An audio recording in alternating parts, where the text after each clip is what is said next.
Bueno, y estamos ya en nuestro cuarto capítulo de este podcast de On Air. Agradecer a Felipe nuevamente que me ha acompañado aquí toda esta temporada en este programa. Agradecer también a Cristian Diez, Talleres Cristian Diez, que son las reparaciones de autos de lujo, que ha sido también nuestro sponsor en todos estos capítulos. Y hoy día estamos con un tremendo invitado. Por favor, Felipe, también tú dale la bienvenida. Antes de presentar al invitado, saluda. No, oye, ¿cómo están? Pasa rápido, ¿ah? Pasa muy rápido. Pasa rápido y ha sido súper entretenido. Tremendo invitado tenemos hoy día, así que por favor, señora presidenta, los honores. Bueno, hoy día estamos con un tremendo invitado, como decía Felipe, destacado empresario chileno. Tengo aquí mi Torpedito. Mi torpedo. Una de las voces más influyentes en el mundo productivo, fundador de Empresa Sutil, expresidente de la CPC, ha desarrollado una trayectoria en sectores agrícolas, agroindustrial y exportador. Hoy es un referente en temas de emprendimiento, desarrollo económico y futuro del país. Bienvenido, Juan Sutil. Bueno, muchas gracias, Carolina, por la invitación. Gracias, Felipe, y aquí muy dispuesto de conversar con usted a corazón abierto, como se dice. Qué bueno. Oiga, jefa, ¿puedo abrir los fuegos yo? Por favor. Venía pensando en el auto manejando acá. ¿Qué le podemos preguntar a alguien que está en palestra pública siempre y llevas muchos años en eso, donde te hemos escuchado atentamente, ayer ha compartido desde el punto de vista gremial muchas actividades también? Y sabes que empecé a sacar cuenta para atrás y digo, pucha, si yo te llevara años atrás, porque esa historia de Juan Sutil yo por lo menos no la conozco, si te llevara para atrás en esos comienzos de partir tu camino empresarial, ¿cómo fue? ¿Cómo sentiste? ¿Cuál fue la idea? ¿Cuál fue lo que te hizo clic? Esa parte yo no la conozco. Dediquémonos un par de tiempo. Mira cómo lo hago pensar. Un suspiro, imagínate. Bueno, mira, el año 1979 yo me salí del colegio, di la prueba de actitud.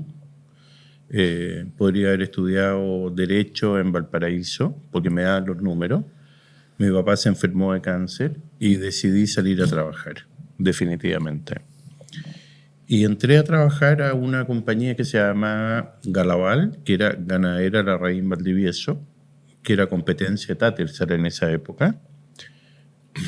Parecido a lo que hago yo hoy día, era una gran compañía.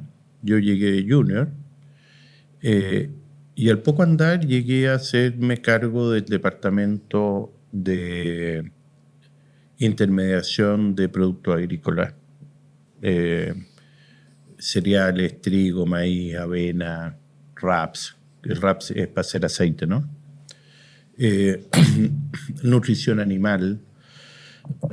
Y vino la crisis del año 81, el 13 de enero, la intervención de los bancos. Y junto con la intervención de los bancos, quebró un tercio del país. Acuérdense, fue el dólar de 39 a 67 y después se fue a 110. Uh-huh. Imagínate que tú debías, no sé, 1.000 millones de pesos y pasaste de un día para otro a deber 3.000 y un mes después a deber 5.000. Y resulta que todo tu campo, tu industria varían lo mismo. Y eso fue la crisis. Que fue muy dura, que lo tuvo que hacer en su minuto la autoridad, porque los países cuando están colapsados no tienen otra alternativa que recurrir a la devaluación de su moneda para generar actividad. Y en ese momento, fíjate que tanto Galaval como Tattersall cayeron en insolvencia. Y finalmente Tattersall, al Memo Goicolea, el síndico de quiebra le devolvió plata. No. Y en el caso de Galaval fue más o menos parecido.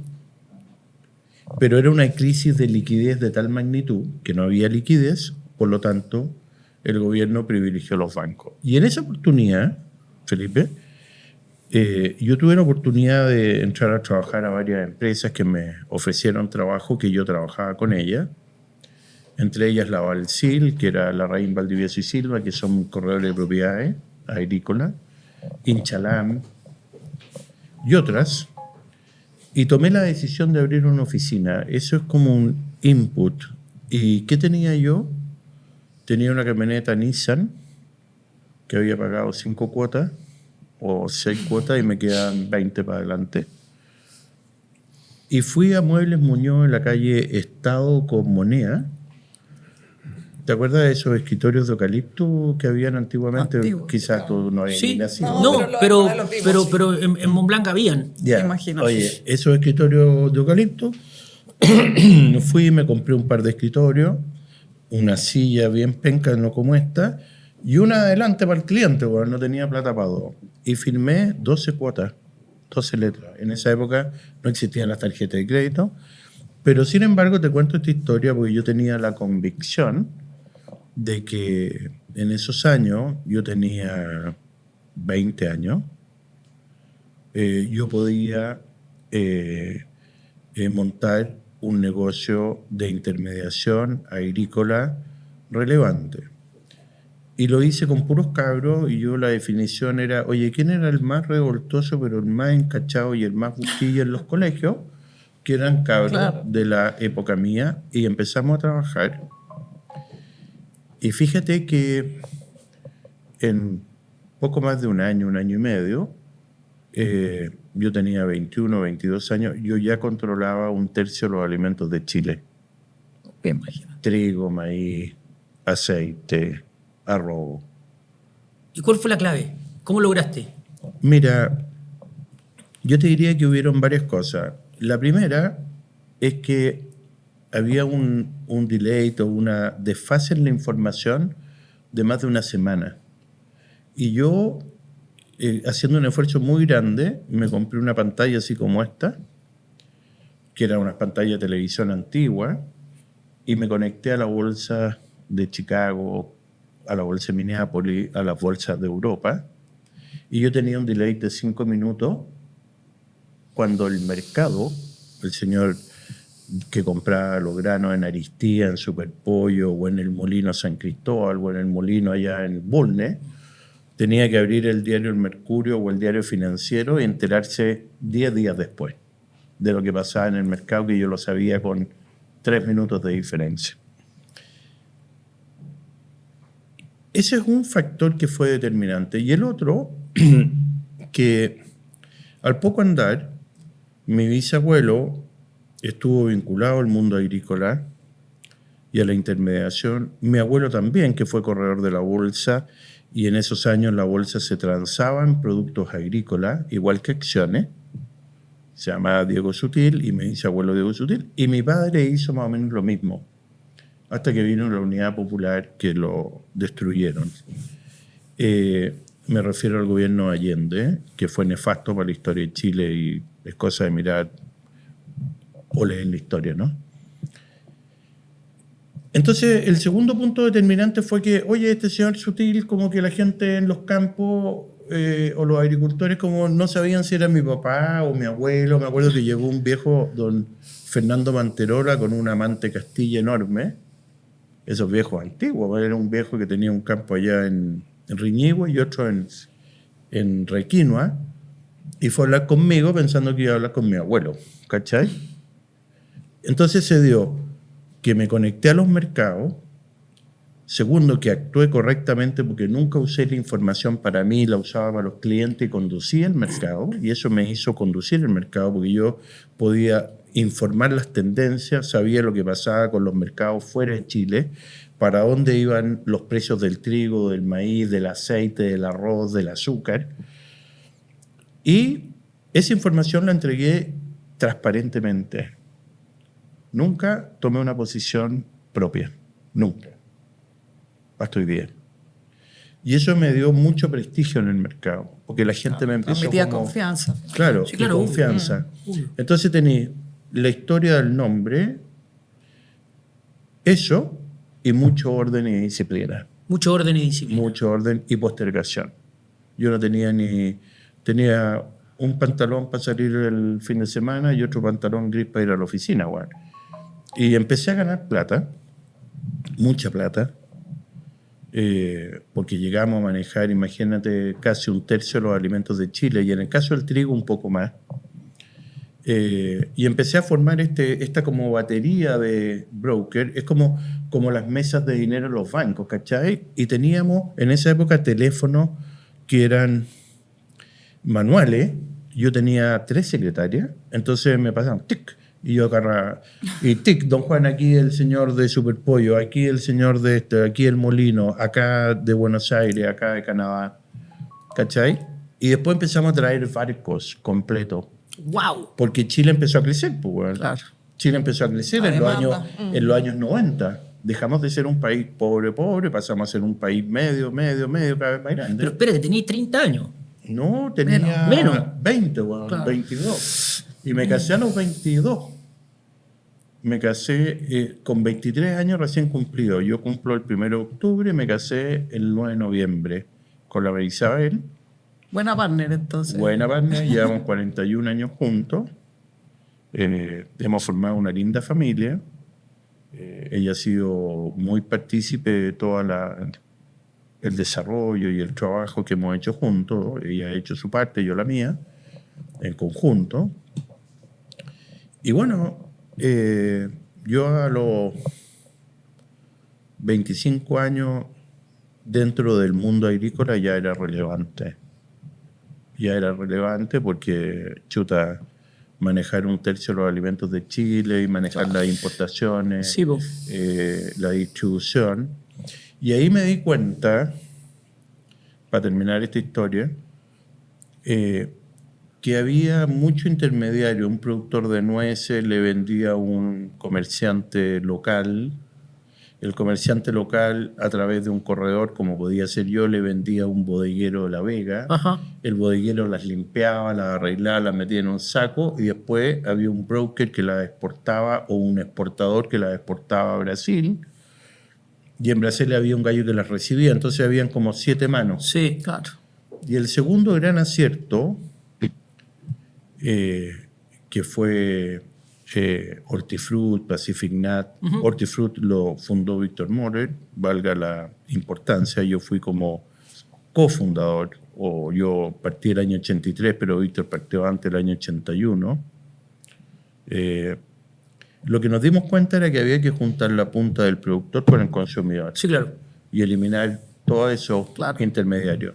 Y así surge Pacific Nut, primero Hortifruti, Pacific Nut, y cada uno de los negocios en que estamos, incluyendo Coaira, que era una cooperativa. Coaira era cooperativa agrícola de granero. Yo la transformé en una sociedad anónima, que ese fue otro gran acierto, porque fíjate que yo me di cuenta que el mundo cooperativo de la época era un desastre, porque las cooperativas tenían ciertas ventajas tributarias, qué sé yo, pero era un grupo de gente que tenía una orientación común para comercializar su maíz o Sí. su trigo o comprar sus insumos, pero al final terminaban capturadas o por la administración o por alguno de los socios, Sí. o de esos como cacique Sí. de San Vicente, Tahuatahua, o cacique de Yumbel o de Chillán.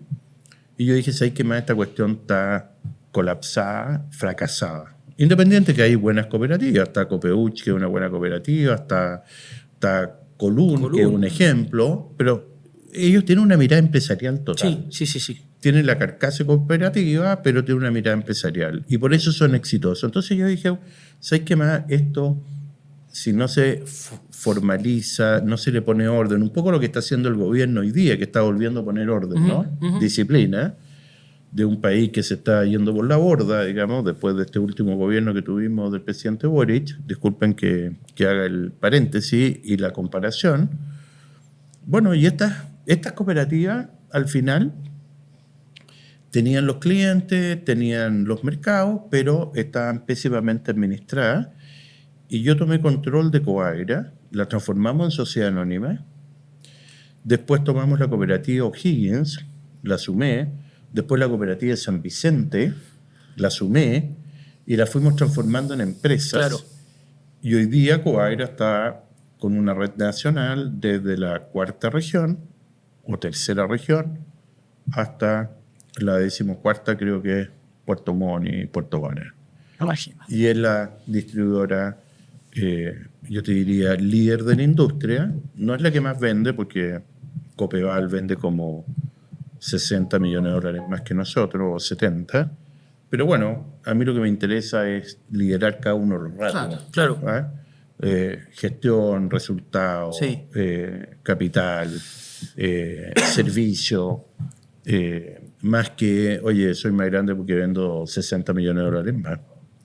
Así que eso nos fue permitiendo generar un conocimiento bien profundo de cómo opera la lógica de los productores, de los industriales, y le fuimos metiendo servicios.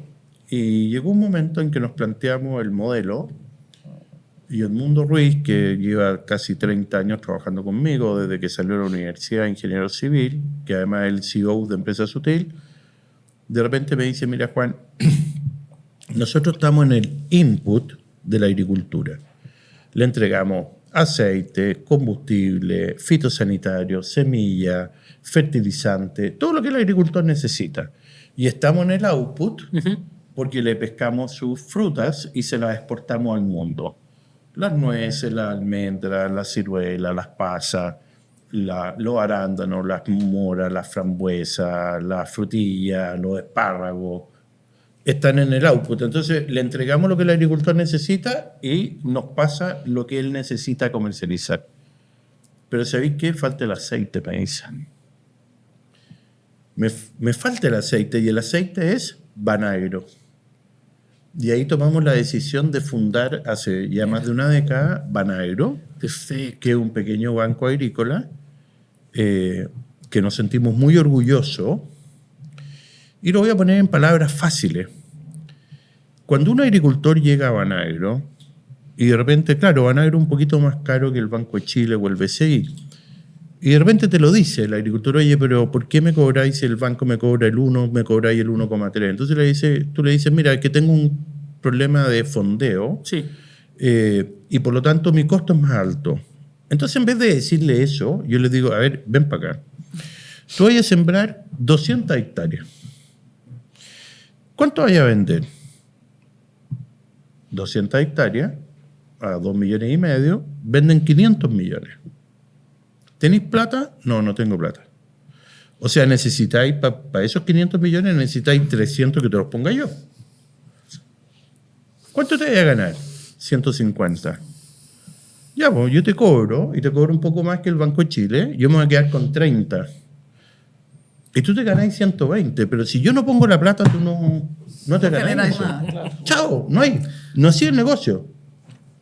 Entonces no me vengáis a reclamar de que la tasa del 1 al 1,3 es muy alta. Y esa lógica es la que no entiende la mentalidad de gente. Mira la aberración que acaba de pasar en el Congreso de aprobar una norma de no poder cobrar intereses compuestos. Eso destruye el edificio con que se construyó Chile y el mundo. ¿Cachai? Porque si tú tomas un depósito a plazo, te ganaste de 100, 10, 110, renováis y te van a pagar sobre 100 y los 10 no. Te tienen que pagar sobre 110. Y lo mismo es cuando tú debes plata. Entonces, formamos Banagro de cero. Hoy día financiamos una buena parte de los agricultores. Y nos sentimos muy orgullosos porque a través de Coaira, a través de Banagro, o a través de las exportadoras con los anticipos a los productores, lo que hacemos es que le ponemos aceite y esto funciona, que es el financiamiento, que es el recurso más escaso.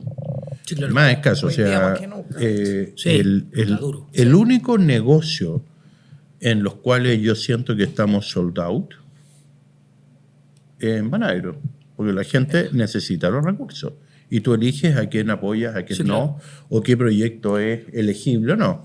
Así que yo te diría, Felipe, que eso es un poco la historia que nos ha permitido hoy día ser una empresa que tiene 8 filiales relevantes, que es Champiñones Abrantes, que somos los líderes de la categoría de champiñones en Chile, Coagra, que ya la describí, Banagro, Frutícola Olmué, que es la una de las 2 exportadoras más grandes de congelado en vegetales y fruta de Chile, con presencia en todos los mercados del mundo, con 4 plantas en Chile, una en Perú. Después está National Racing, que es la segunda compañía más grande de Estados Unidos en frutas deshidratadas. Después está Agrícola Sutil, donde tenemos la base con 18 unidades productivas, desde Ovalle hasta Temuco. Y está Viña Sutil. ¿Cuánto empleo genera ahí, Juan? Bueno, todo eso hoy día genera del orden de empleo medido directo con ciertos PIC, Sí, pero por jornada anual sí. son más o menos 4.000 familias, digo yo, Sí. porque una persona representa Sí. una familia. Indirectos deben ser otros 5.000, que son los transportistas, los servicios menores. Entonces, Todo lo que se cuando externaliza. piensa que ahora el Frente Amplio decretó en su consejo, no sé si ustedes lo vieron, pero una cosa aberrante, dijo que ellos estaban con las pymes y contra las empresas. No entienden la economía, hay algo que cómo no entendieron, funciona, parece. claro. Hay algo que no entendieron, ¿cachai? Yo fui una pyme, yo ya les conté que no tenía ni para el escritorio. Pasé a ser de un emprendedor pyme a una mediana grande y gran empresa, y me siento orgulloso de todo eso. Sí, es que ¿sabes qué es lo que pasa, Juan? Por eso mismo yo te lo preguntaba. Y espérate un segundo para no perder la idea. Y lo que no entiende esta gente es que esto es un encadenamiento, ¿cachai? O sea, yo le doy trabajo a los buses de acercamiento, que son indirectos, que son pymes. Le doy trabajo a los transportistas de cada una de todas las plantas. Nosotros movemos miles de contenedores al año. Tenemos contratistas que nos dan los servicios anualmente, diariamente. A la fórmula del chorreo, finalmente. que no Tenemos la logran. abogados en cada una de las compañías que son pymes, porque una oficina de 5 o 6 abogados una pyme. Pues. Tenemos la gente que nos da servicio informático, de ciberseguridad, Todo, la de gente de inteligencia aseo, artificial. claro. Entonces, es un ecosistema que funciona unido. Sí. Tú no puedes tener un congreso ideológico de decir yo estoy contra las empresas y en favor de las pymes. Una cosa de loco. Es que ¿sabes qué pasa? Porque yo te llevé para allá, porque es súper interesante. Yo te voy a hacer una pequeña aclaración, un disclaimer. Yo nací en Cuna de Oro. Soy cuarta generación empresarial familiar. Y mi familia y mi abuelo tienen una historia muy parecida. Llegaron inmigrantes alemanes y partieron con lo que pudieron. Y probablemente llegaron con una carreta, Sí, le dieron una claro. carreta. Le dieron una carreta con unos fardos de paja. Oye, una y carretilla pasto. y un hacha, digamos, No, ¿cierto? y una pala también. Y una po. pala también, ¿cachai? Pero bueno, esa es la historia. Pero yo sí, efectivamente, nací en una cuna de oro. Tomé el desafío de seguir con la compañía familiar porque tenía que honrar a mis ancestros. Lógico, Yo creo que que habían parto hecho toda con una eso. prueba. Y hoy en día el mundo está en el teléfono. El dato, esa tele que tú compraste, que viste, que tenía ahí un desfase de información, nosotros lo tenemos acá ahora. Y hoy en día las generaciones nuevas, y las generaciones nuevas, todas, desde los cabros que están saliendo de la universidad o están en la universidad, el tema del emprendimiento y que somos emprendedores y que tenemos, ¿cierto? Y aparecen millones de emprendedores, les falta un endulzante que tiene que ver con que la cosa no es tan fácil. Claro, pero Y a nivel político, mi sensación es que también pasa, tú lo acabas de mencionar, hay algo que no logramos ver.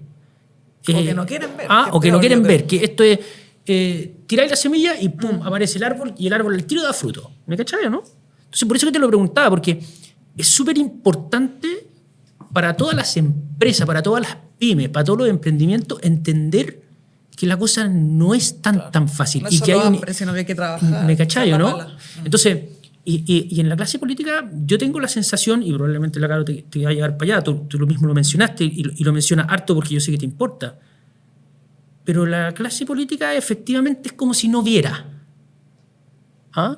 es como... Es muy fácil el discurso, se soluciona todo con 3 o 4 leyes y 3 o 4 peleas y se ponen de acuerdo. Y la cosa no es tan fácil.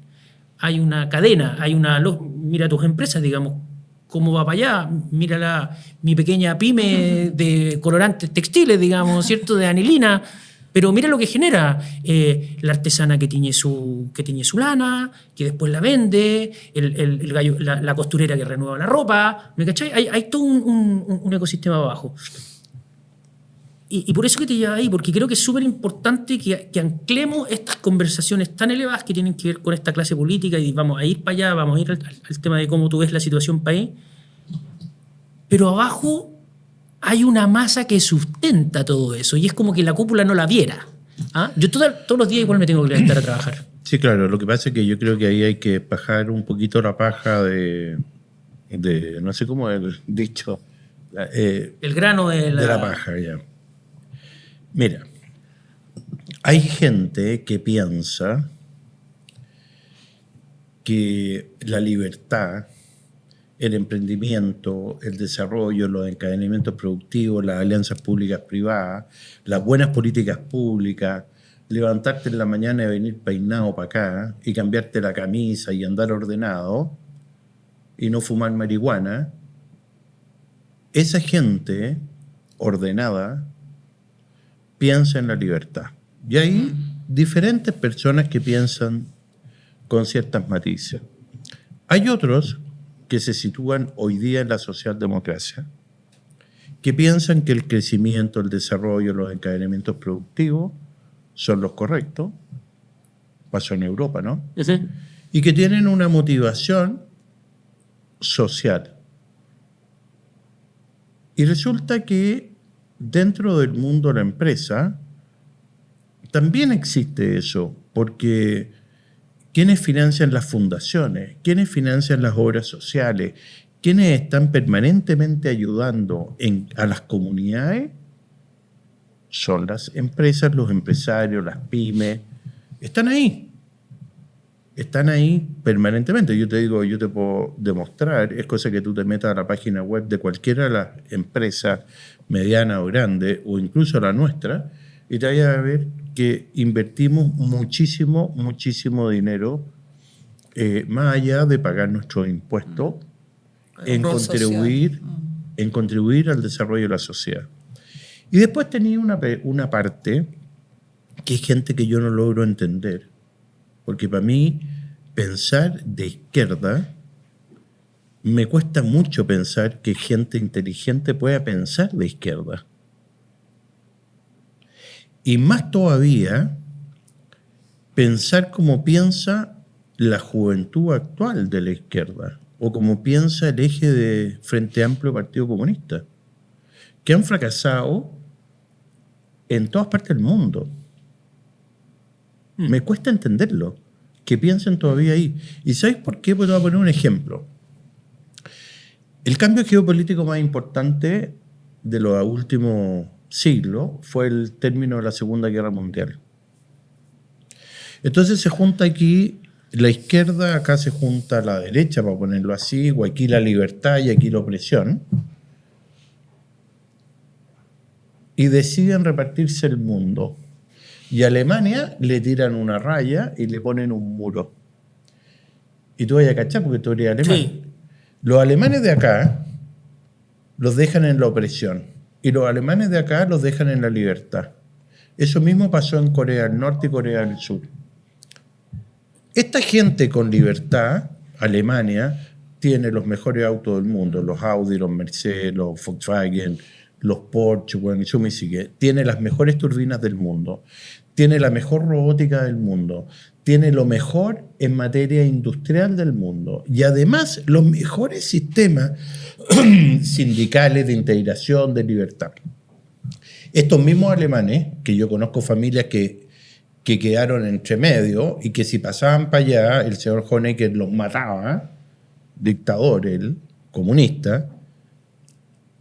Estos alemanes, por 2 generaciones, fueron postergados.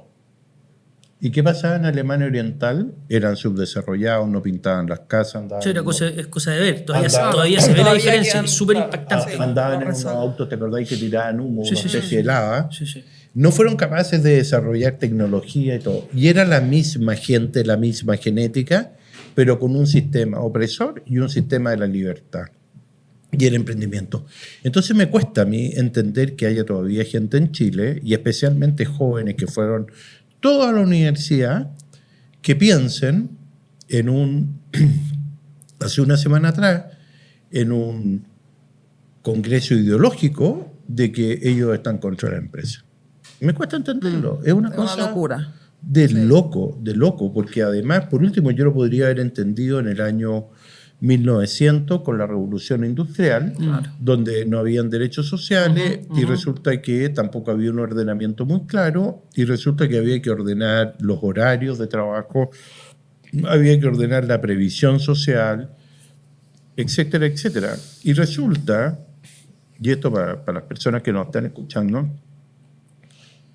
que fíjate que Winston Churchill, que era un liberal, conservador para vivir y socialdemócrata para actuar, y Winston Churchill dijo, además era imperialista, dijo, el imperio y la libertad sin protección social es imposible, cae el imperio. Y él, junto con von Kretschmann, alemán, promocionaron la protección social en los años 1900 y fracción. Entonces, al final, yo creo que es muy importante entender que los países se desarrollan cuando existen motores y desafiantes. Y fíjate que Chile lo llegó en algún minuto en su justo dimensión a tener. Porque cuando tú vas a Estados Unidos, cualquier emigrante va al American Dream. Mira lo que pasó con la ministra Lincolnao. Ella se fue con $500, hizo aseo, formó una empresa o dos, las vendió, hoy día es millonaria. Ese es el American Dream. Esa es una oportunidad que te la dan en libertad. Si la ministra Lincolnao se hubiera ido a Rusia, no lo logra. Bueno. Si hubiera ido a Cuba, estaría muerta de hambre. Andaría buscando lagartijas para comer, igual que en Venezuela, que llegaron a comerse la iguana. Entonces, yo digo, es tan importante eso. Y Chile, en un momento dado, cuando éramos los número uno de Latinoamérica, después de haber sido los últimos, junto con Haití, llegamos a ser los primeros y todos íbamos para allá. Resulta que Chile fue mirado en un momento dado como el Chilean Dream, o sea, el sueño del desarrollo, del emprendimiento, del crecimiento, fue eso. Y ahí yo creo que la izquierda, una vez más, detuvo ese proceso. Porque cuando se forma el segundo gobierno de la presidenta Bachelet, con el Partido Comunista adentro, la famosa nueva mayoría, lo que hace es que hace una reforma tributaria que nos detuvo, hace una reforma de la educación que destruye la educación y el mérito y la capacidad de elegir y la posibilidad de que cada proyecto educativo tenga una individualidad, por esto colectivo, digamos. Destruyen el sistema político con la reforma del sistema proporcional en vez del binominal, que durante décadas permitió entendimiento, desarrollo, un proceso de transición ejemplar, crecimiento de la empresa. Bueno, ¿y qué lo detuvo la izquierda? Nuevamente con esa mirada incorrecta, en mi opinión. Entonces, vuelvo al punto. Yo estoy preocupado de defender los valores de la libertad, de defender los valores del emprendimiento, de defender la empresa, de darle la oportunidad a la gente joven, que haya mucho desafiante. Para eso necesitáis que se tire el carro, que sea traccionado por el crecimiento. El crecimiento tracciona actividad, tracciona optimismo, tracciona financiamiento. Y bueno, y tenemos que volver a poner a Chile en marcha. Por eso que comparto lo que está haciendo el gobierno en este minuto, independiente que tengo algunas diferencias en las formas, no en el fondo, y creo que hay que apoyarlo porque esta reforma de la ley de reemprendimiento, de reconstrucción o ley miscelánea que la llamaron, es fundamental para que Chile vuelva a ponerse en marcha. Yo creo que eso es un gran desafío porque tú no sacas nada con tener buenos constructores si no tenéis clientes para vender en los departamentos. De todas maneras. Y para poder vender, Carolina, en los departamentos, tiene que haber estabilidad, la gente tiene que estar segura, tiene que pensar que si yo trabajo en el Banco de Chile y tengo una oportunidad y me puedo ir al Banco del Desarrollo o al Banco BCI o al Banco Itaú, bueno, la gente se va. ¿Y por qué? Porque el Banco Itaú necesita capital humano para seguir desarrollando y creciendo. Bueno, cuando los países se estancan, como está estancada la colocación, hoy día, para que la gente lo entienda, llevamos prácticamente 5 años con el mismo nivel de colocaciones y no hay una expansión de las colocaciones de la industria de los bancos porque no hay proyectos, porque no hay crecimiento, no hay inversión. Entonces los bancos no pueden ir a pedir plata prestada afuera para prestarla acá y crecer ¿Sobre esto. qué? Claro. Estamos todavía en los 260.000 millones de dólares, que es lo que tiene la industria financiera prestada, los cuales casi la mitad de esa plata está en financiar vivienda a 20, 30 o más años.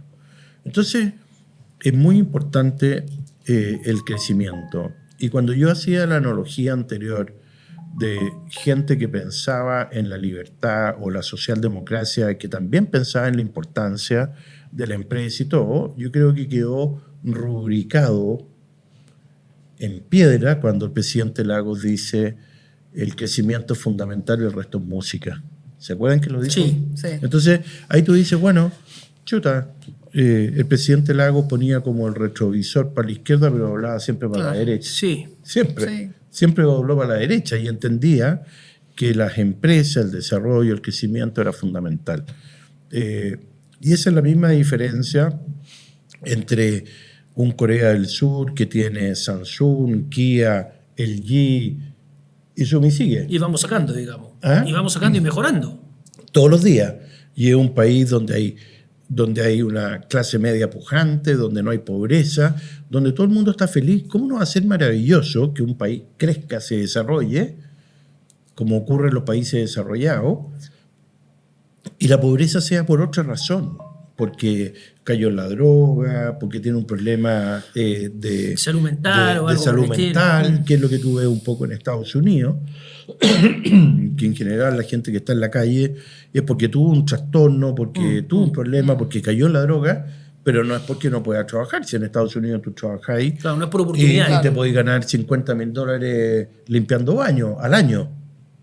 Entonces, la oportunidad está. Entonces yo digo, mientras más ricos sean los países, mientras más pueda consumir una persona en el buen sentido de la palabra, ¿cómo no va a ser maravilloso que pueda comerse una rica pizza, que pueda compartir un buen asado, que pueda elegir que pueda finalmente, elegir ser una libre? ropa Sí, que le dé sí. calor, como dicen los esquimales? Claro. Oye, el frío no existe. El frío es para gente que no no se está sabe bien equipada, vestir claro. y no está equipada. Entonces yo digo, ¿cómo no va a ser bueno que la gente pueda equiparse bien, que pueda hacer su deporte favorito, que si le gusta andar en bicicleta, que pueda tener una buena bicicleta? ¿Qué tiene de malo eso?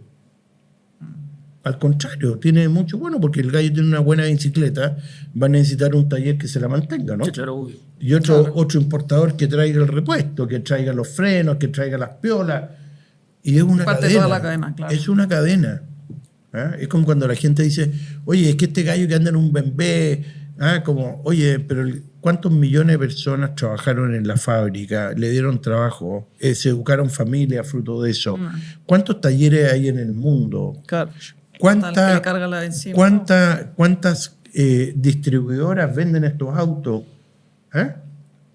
¿Cuánta benzina consumen? Oye, toda esta cadena funciona, güey. Entonces, ¿por qué hacer un pecado? ¿Cachai? Ojalá todos pudieran tener eso.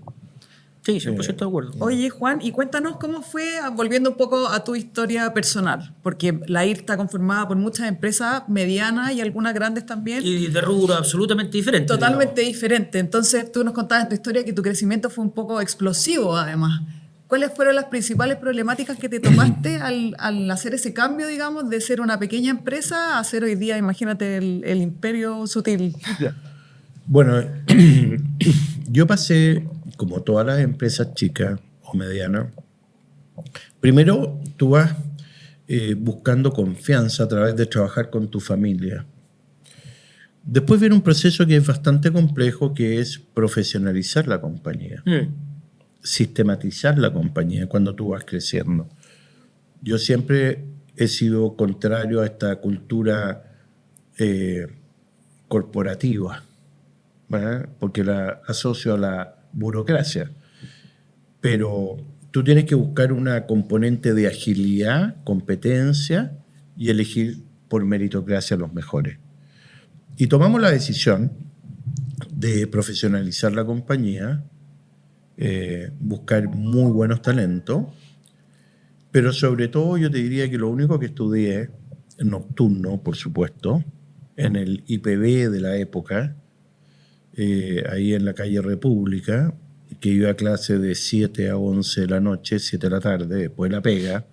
Así que mi pega terminaba a las 11 de la noche y llegaba a la casa a las 12. Y había que estudiar y volver al día siguiente a las 8 de la mañana al escritorio a trabajar. Yo ahí aprendí contabilidad. Y eso yo te diría que también fue un detonante claro que me permitió enfrentar esta transformación. Porque si hay algo que yo soy bueno es para los números. Para identificar dónde puede haber un problema en un balance o un desajuste en un inventario.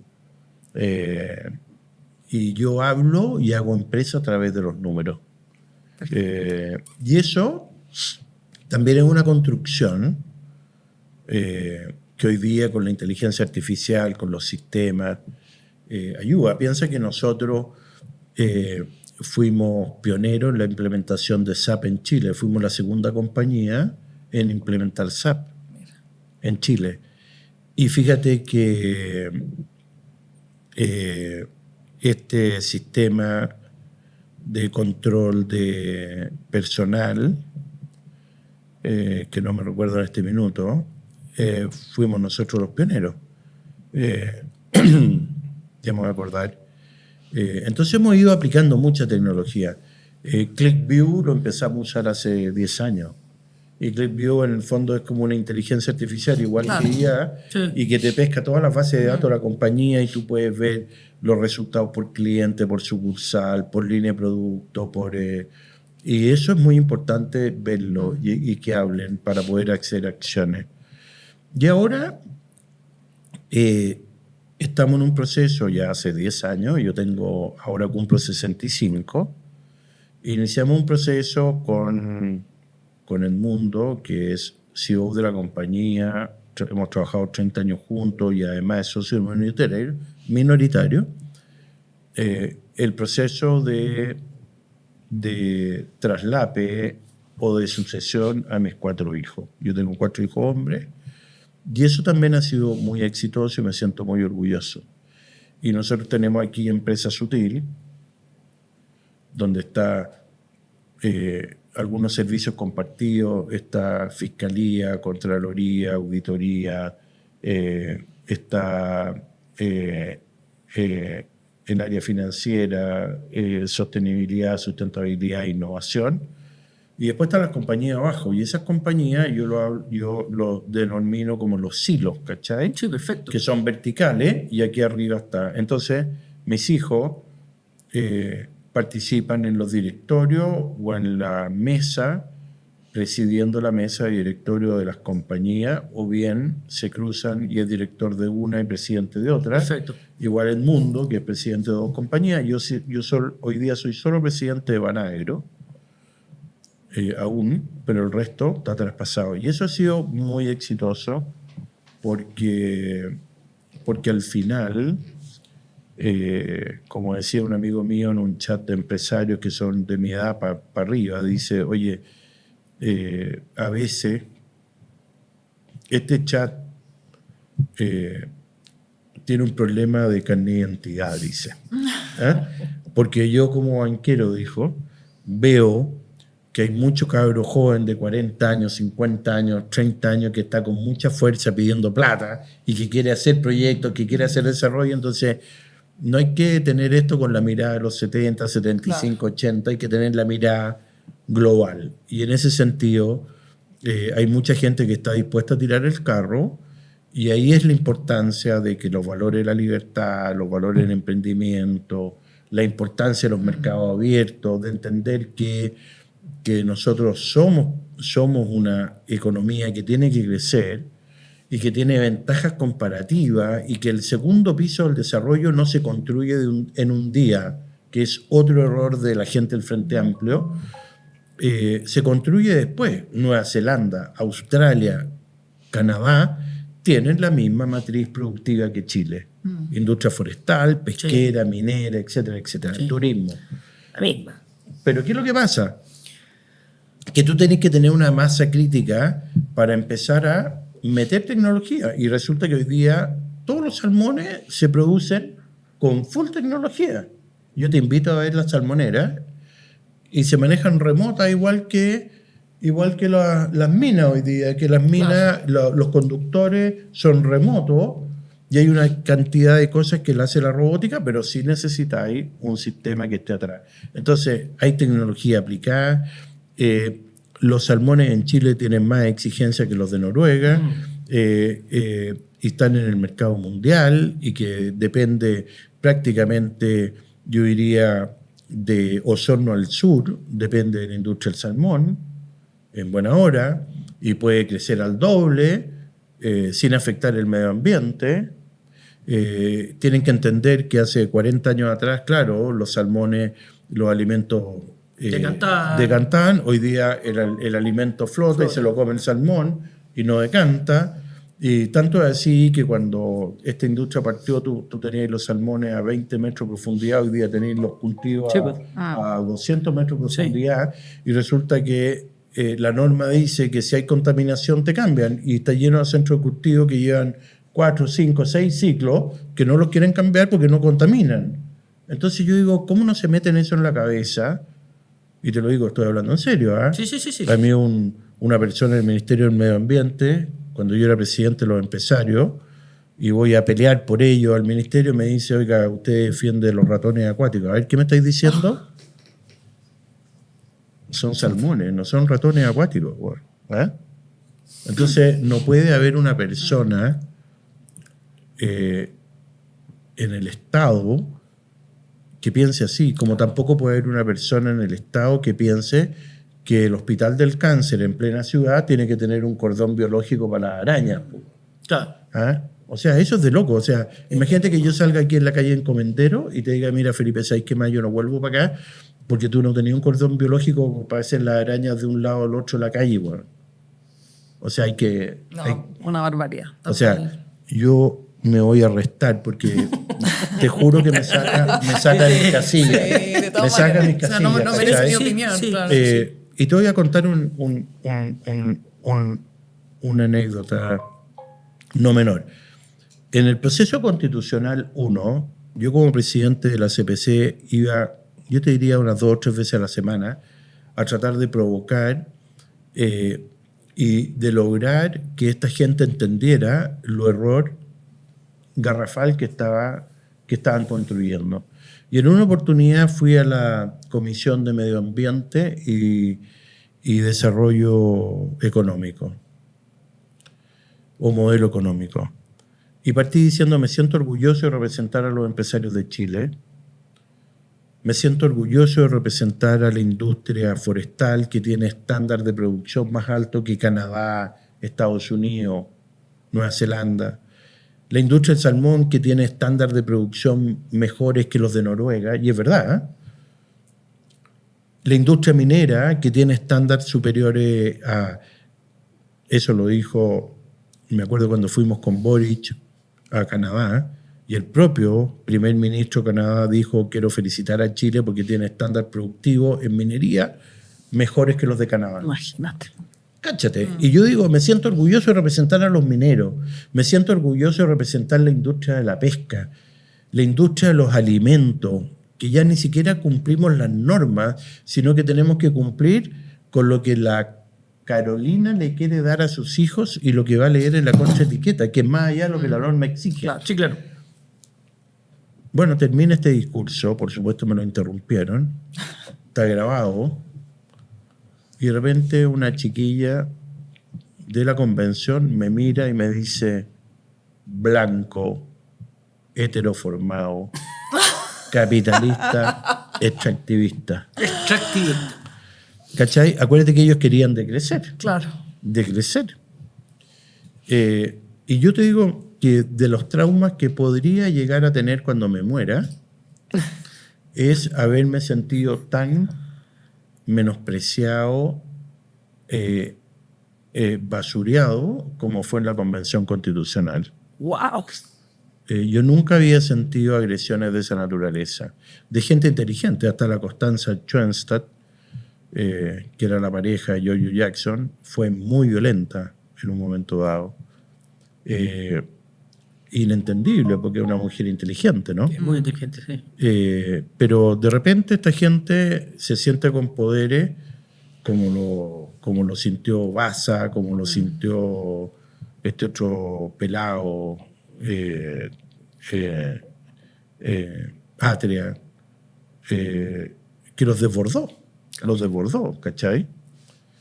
Por eso es tan importante que la democracia tenga buenos contrapesos, y por eso es tan importante la institucionalidad que Chile construyó, porque yo me pregunto, si no hubiéramos tenido la institucionalidad actual, independencia del Banco Central, de la Contraloría, del Poder Judicial, del Poder Legislativo, Nos vamos a la vez. nos vamos a la De cresta. todas maneras. O sea, Sí. si esto hubiera pasado lo que pasó en Venezuela, en Nicaragua, o cuando la izquierda toma esto y se desborda porque no cumple con los contrapesos, piensen que Chávez destruyó la Asamblea Constituyente Legislativa de Venezuela en el año 2015, cuando perdió las elecciones. Chao, se acabó, y Maduro se robó las elecciones.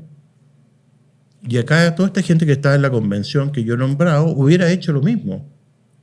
Sí, no hay que olvidarse de eso. Entonces, ojo, ¿cómo combatimos esto? Combatiendo la promoviendo la libertad, promoviendo la institucionalidad, promoviendo el orden, la disciplina. Yo me siento orgulloso cuando llego a cualquier pueblo en una celebración del 18, el 21 de mayo, lo que sea, y tú ves desfilar el estandarte de la escuela pública, Sí. del liceo, con los niños, las niñitas con sus calcetines blancos, con pompones, con guantecitos, peinadito, todo peinados peinadito. a la cachetada. Después vienen los carabineros, Sí, después vienen los bomberos, después ¿cachai? las señoras de... Y los guasos, Sí. las señoras de la Cruz Roja, de la Cruz todos Roja, están- todas las organizaciones civiles que son ordenadas, disciplinadas, que aportan a la sociedad, que contribuyen. Entonces, este como desborde que tuvimos de 4 años y anterior, que fueron 2 legislaturas que destruyeron todo, no aprobaron ninguna ley de seguridad hasta que no llegó la Carola Toá a poner orden en el segundo periodo de este gobierno que tuvimos del presidente Boric. Entonces yo digo, chuta, yo no quiero ese Chile. Yo quiero un Chile de emprendedores campeones, de un país abierto al mundo, entender que un país de 20 millones de habitantes que tiene que comercializar con el mundo entero, que tiene que tener una política de comercio exterior absolutamente pragmática, porque dependemos de Asia, de China especialmente, de Norteamérica, especialmente Estados Unidos, de Europa, que son nuestros grandes mercados, Europa Central y Europa del Este. Bueno, y allá exportamos las paltas, exportamos las frutas, exportamos los deshidratados, exportamos los cobres, exportamos los minerales. Podemos exportar incluso, la gente no lo mira, pero nosotros exportamos mucho software. Son cientos de millones de dólares de personas que piensan. ¿Qué piensan? Programan, Mírate crean. Sonda está todo Sí, está en toda sí, Latinoamérica sí, y en otras sí. partes del mundo. ¿Y qué es lo que hace? Exporta cabeza. Sí, ¿Eh? sí. Entonces, esta cuestión no es que solo exportemos salmones o jureles en lata. Exportamos también mucha tecnología y detrás del litio hay infinidad de tecnología, detrás del cobre hay infinidad de tecnología, y cuando tú exportas una manzana o una cereza Sí. en un paquete, tiene todo el valor agregado del mundo. Mira, te voy a contar otra locura. Uno de estos gallos de Larito, como le decía yo a Boric, oiga, saque esta gente de Larito, que no sabe nada, dice, oye, si lo que tenemos que hacer es pescar las manzanas, pescar toda esta fruta e industrializarla, y hacer jugo y hacer pasta. Oye, gallo, nosotros hacemos todo eso con los desechos. Las paltas que son de desecho se hace puré. La uva de desecho se hace en pasa. Las manzanas que se caen al terreno se hacen jugo. Las frambuesas que yo congelo y que se parten por la mitad se hacen block o jugo. Sí. Pero la fruta de verdad tiene valor agregado. Pero lógico. Claro. ¿Cachai? Entonces, yo digo, oye, todo ese valor agregado, todo ese marketing, todo eso tiene que transformarse en más campos plantados, en mejores frigoríficos, mejor cadena logística, más tecnología aplicada. Y, a su vez, como tú tenías esta masa, necesitáis de fábricas como Huenco y otras Sí, claro. que hacen las cajas, Las cosecheras, cajas, claro. que hacen las cajas para exportar, que hacen los bines plásticos, Exactamente. que hacen los pallets, que hacen las cuestiones, y se desarrolla la industria del Sí. plástico. Sí. Claro, y crecemos todos. Y necesitáis Oye, camiones, necesitáis carreteras, necesitáis energía. Y Metaltech, que hoy día hace maquinaria en Chile de alta tecnología. Y si no tuviéramos toda la producción de fruta, ¿existiría Metaltech? No. Claro. Pero nos quedamos con el discurso, tenemos claro. el litio, hagamos las baterías. Pues. Claro, Ellos- oye, estúpido ese Sí, discurso. sí, Oye, y este es gallo muy- que está en Antofagasta, que se me olvida, que era un metal mecánico, pyme, y hoy día tiene una compañía que hace las tolvas mineras, que hace un montón de cuestiones, exporta al mundo, cientos de millones de dólares y le da miles de empleos a la gente. Eso es tecnología aplicada a la industria. Entonces, Sí. yo creo que acá lo que hay que hacer, como todo país desarrollado, tiene que ir construyendo la base, como la construyeron los países que nombré, Nueva Zelanda, Canadá, Australia, que es lo más parecido a Chile. Primer piso, tecnología aplicada en la industria de la pesca, en madera, minería, turismo, y después le empezáis a meter la complejidad que eso significa. Sí, claro. ¿Cachai? Hasta esta podcast, uno podría decir, es fruto del desarrollo, porque yo no sé, la Carolina es harto más cabra que yo, pero yo cuando tenía la edad de la Carolina no existía esta industria. No. ¿Cachai? No La existía. misma Y aquí, inteligencia artificial. y aquí yo miro al frente y hay varias personas trabajando Sí, claro. Claro. en esta industria. Y eso es fruto del desarrollo. Si no tuviéramos desarrollo, no existiría esta industria de los postres. Yo me quedo con la sensación siempre que al final se nos olvida lo fácil que es destruir y lo lento que es construir. Sí, po. Se Pero nos olvida, si es Sí. muy lento construir. Es verdad. Yo a mi hijo, a León siempre le digo, luego, le encantan las manzanas con miel. ¡Ay! Vuelto loco. Hijo, tranquilo. Disfruta la manzana si se demoró mucho en crecer esa manzana. Claro. Es verdad. Oye, mira, esto es como la confianza. Me acuerdo que cuando yo inauguré el Hotel Viña La Playa de Viña Sutil, que está en Colchagua, que aprovecho de decirle a todos, visítenlo porque es uno de los 20 destinos de lujo de Chile, elegido, se puede pasar muy bien ahí. Cuando inauguramos el hotel, yo convidé a Carlos Cardún. Una ceremonia muy pequeña, y me acuerdo que estaba Roberto Eduard también, y habían otras personas más. Y Carlos Cardún llegó con una palma chilena. Qué bonito. Y una palma chilena de 2 metros que ha tenido 20 años. Sí, claro. ¿sabes? y me dijo, mira Juan, te traigo esta palma porque es el símbolo de nuestra amistad y de la confianza. La confianza se construye, así como dijiste tú, y esta palma se va a demorar 50 años en construir para poder dar fruta. Y la confianza se pierde más rápido que lo que se cae un coco. Tal cual.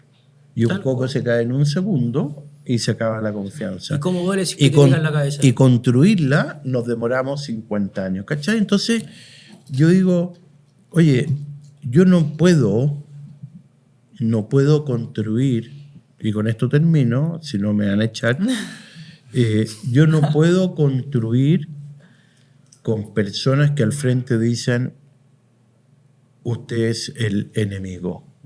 Usted empresa, yo represento a las empresas con mucho orgullo, usted es el enemigo. Señor, somos complementarios, somos lo que mueve el país. Yo no conozco ningún estado, ninguna municipalidad, ninguna gobernación, ningún ministerio en ninguna parte del mundo que se gane un peso. Son administradores de la plata tuya, de la Carola, mía, de lo que producen las personas, las empresas. Entonces, el ecosistema es, oye, ¿cómo nos desarrollamos?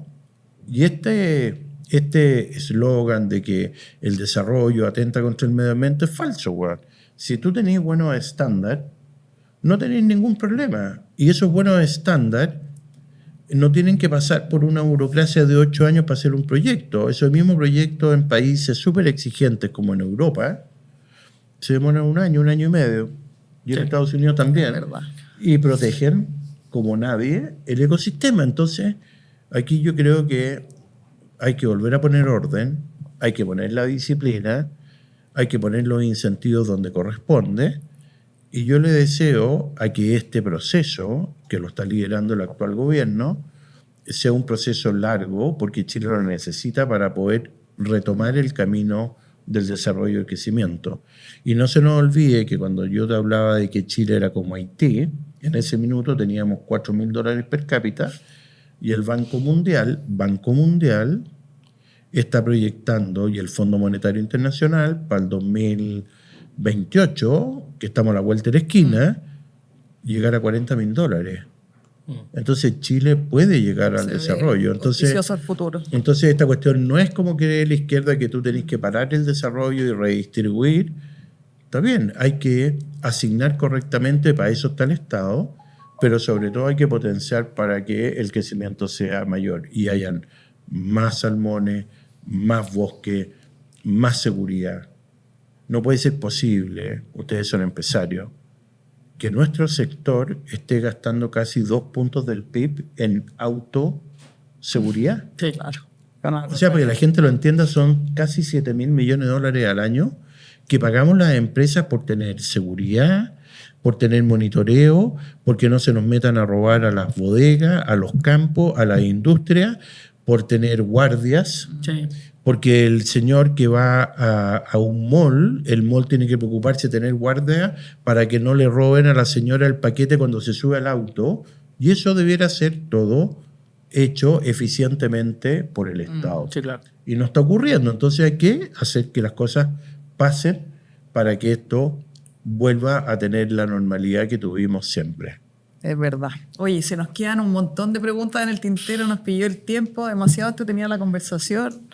Agradecerte, Juan, por venir, contarnos un poco sobre tu historia, cómo ves tú Chile, lo que se viene. Esperemos todos los empresarios que lo que se venga sea mejor, que Chile pueda de una vez por todas retomar la senda que teníamos. Así que te agradezco mucho que hayas venido al podcast. Bien, pues al contrario, yo le agradezco mucho. Esta es una manera también de contribuir a que muchas personas, a través de estos podcasts de mucha gente, y especialmente lo que ustedes pueden aportar, permita para estar en la batalla cultural. Yo creo que es muy importante, sin ser partidista, para mí la cultura es, oye, esto no es matar el neoliberalismo, al contrario, es potenciar la libertad, el desarrollo, el emprendimiento, el crecimiento, que es lo que hace grande a los países.